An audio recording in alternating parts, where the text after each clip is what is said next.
So now that we've talked about how to graph these sinusoidal curves, let's talk about reversing the process. If I give you the graph of a sinusoidal curve, can you determine what the function is? So in each case,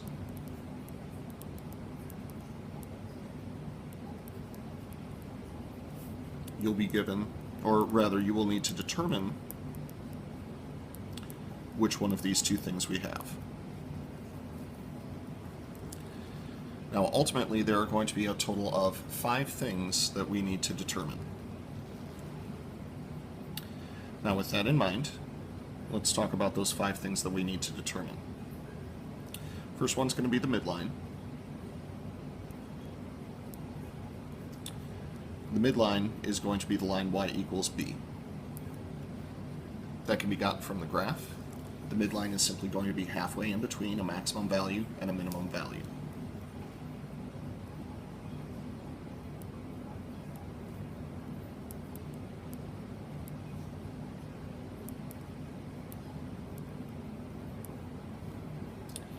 Once you have the midline, you should be able to interpret the amplitude from the graph.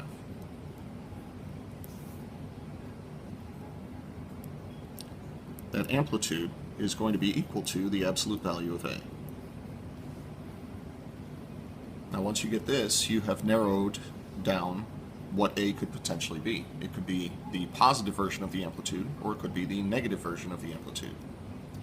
We'll discuss how to narrow it down from there in just a moment. Next thing you'll need is the period. The period, or the wavelength, is the horizontal distance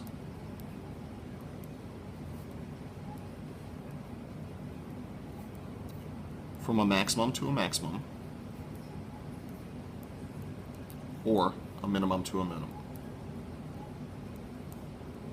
Minimum to a, nope, that's, okay, nope, minimum. There we go. Now, the formula that we were able to come up with for the period is that the period is going to be equal to, I think I wrote that down in the wrong order, that the period is going to be equal to 2 pi divided by omega. So this is what we originally had. That also lets us know that if I multiply both sides by omega and then divide both sides by the period, this also lets me know that omega is going to be equal to 2 pi divided by whatever that period is. So thus far, we've been able to determine a value for B, the absolute value of A, and a value for omega. The last 2 things to figure out sort of go hand in hand.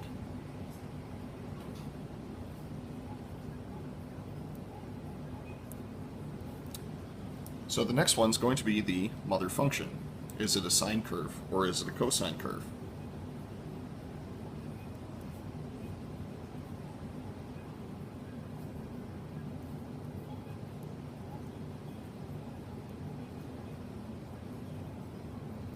And for that, you are going to select a point for the start of a period.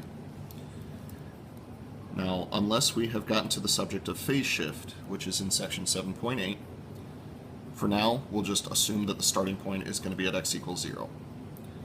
X equals 0 will be one of 3 different kinds of points.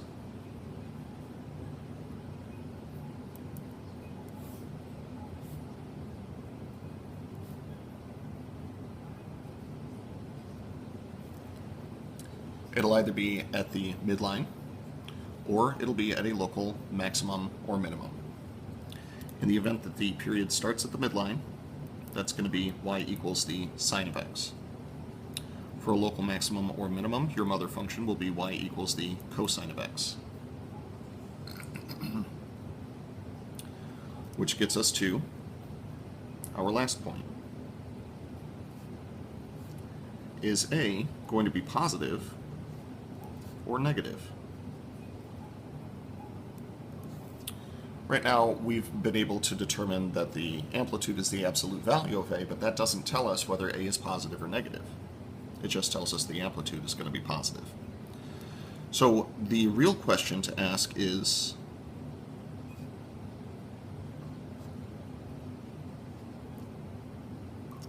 has there been a reflection? Now with that in mind, you're going to be looking at that starting point one more time and saying, in addition to identifying it as a midline or a local extreme point, you'll need to look for something else. So in the category of the sine function, if you're at the midline, but the function is increasing. If you're at the midline, but the function is increasing, that lets you know that there has been no reflection. That is exactly what happens for the mother function, y equals sine of x. However, if you're at the midline, but you're decreasing, that indicates that there has been a reflection and a will be negative. Now for the subject of the cosine of x, if you start at a local maximum, that's exactly what the cosine function does. That means that there has been no reflection and a will be a positive value.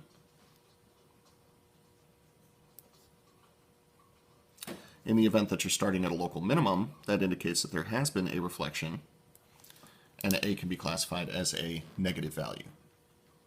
We'll try this process out with a couple of examples.